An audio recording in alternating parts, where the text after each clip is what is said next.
If this monster were alive today, humanity wouldn't stand a chance at the top of the food chain. Imagine walking through the sun-scorched Australian outback. The air is still, the heat is a physical weight, and you feel a prickle on the back of your neck. You aren't alone.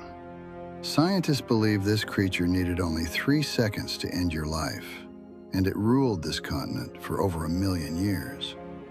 It doesn't just hunt, it erases every living thing in its path. We are talking about the Varanus priscus, better known as Megalania. A lizard so massive it makes a Komodo dragon look like a common garden gecko. Before the first cities were built, before the pyramids, this was the ultimate shadow in the brush. If you saw its track in the sand today, you wouldn't run. You'd realize that mathematically, you were already dead. To understand Megalania, you have to throw away everything you know about modern reptiles. Its weight was equivalent to 10 full-grown African elephants in terms of sheer muscle density per square inch of its frame. Its bite force? It didn't just rival a great white shark. It surpassed industrial hydraulic presses. If this beast stood next to your suburban home, the house would look like a child's toy. We are looking at a predator that reached lengths of 7 meters, that's 23 feet of cold-blooded killing machine, weighing nearly 2,000 kilograms. But the size isn't the most terrifying part. It's the realization that every gram of that weight was optimized for a single purpose: the total deconstruction of megafauna. When it moved, the ground didn't just vibrate. The local ecosystem fell silent in a localized gravity of fear. But wait, size was just the beginning of its evolutionary overkill.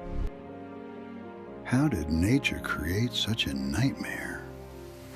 You have to travel back to the Pleistocene, an era when Earth was far more violent than it is today.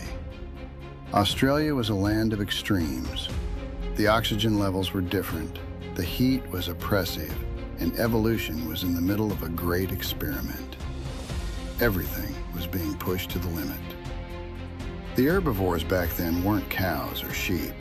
They were 3-ton wombats the size of cars and giant kangaroos that couldn't even hop because they were too heavy.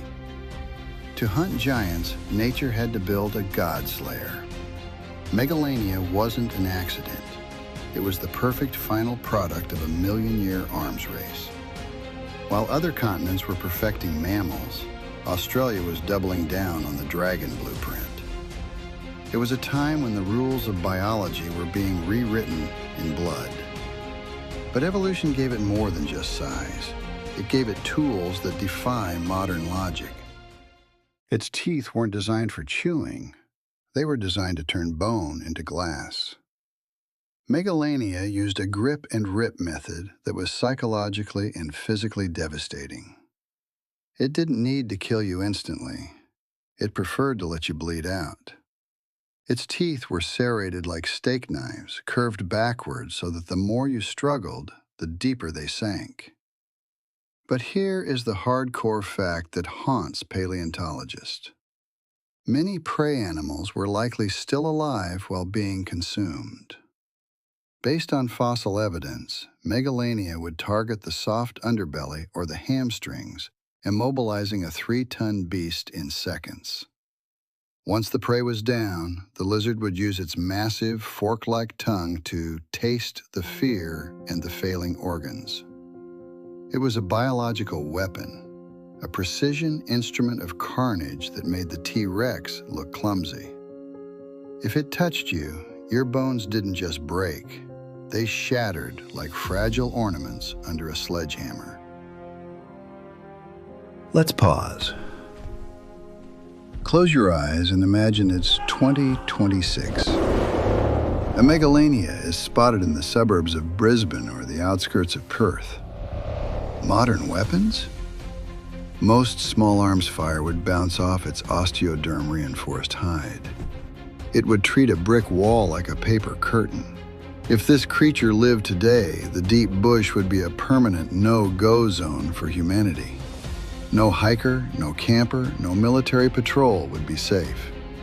It would occupy the same psychological space as a shark in the water, but on land, and with the ability to follow you home.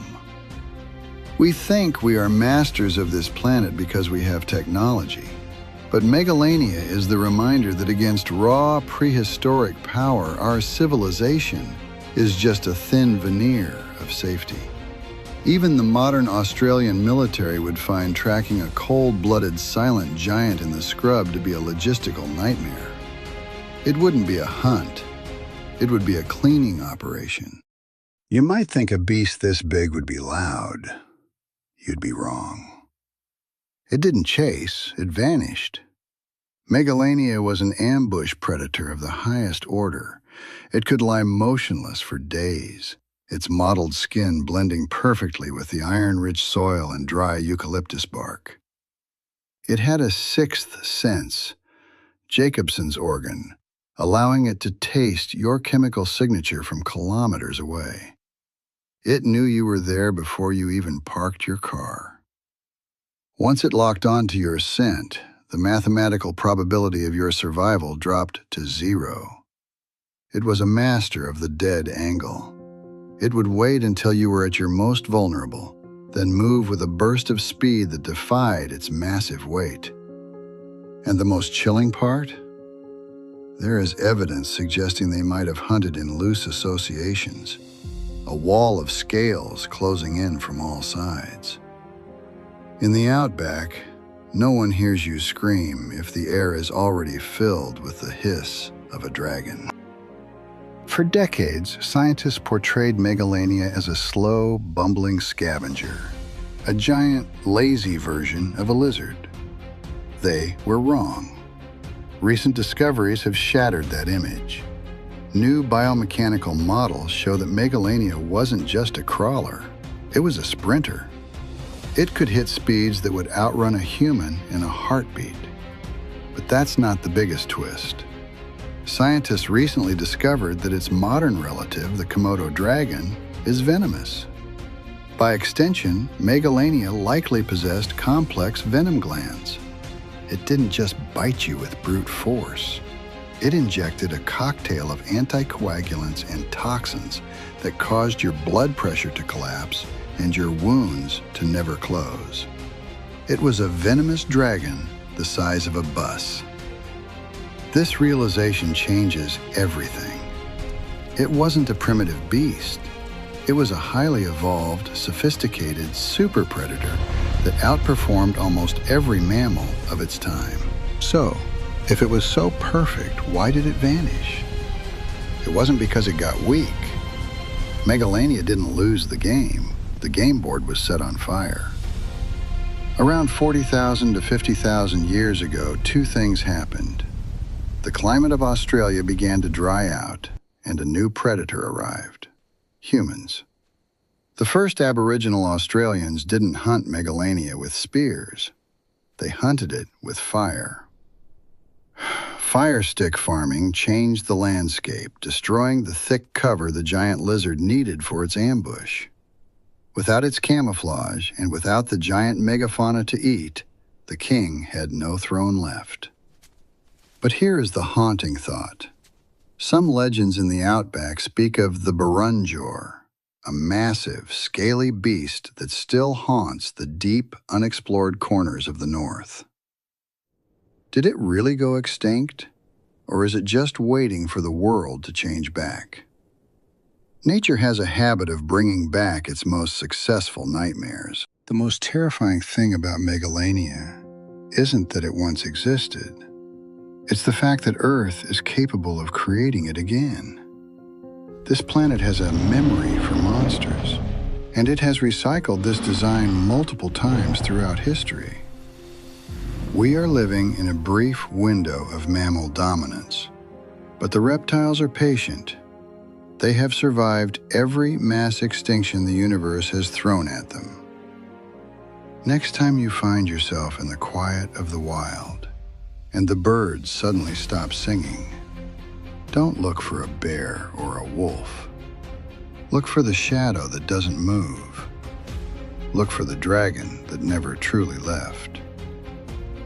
If you found this deep dive into the prehistoric abyss fascinating, hit that like button and subscribe to our channel for more ancient creature tutorials. What monster should we resurrect next? Let us know in the comments. And remember, the Outback never forgets.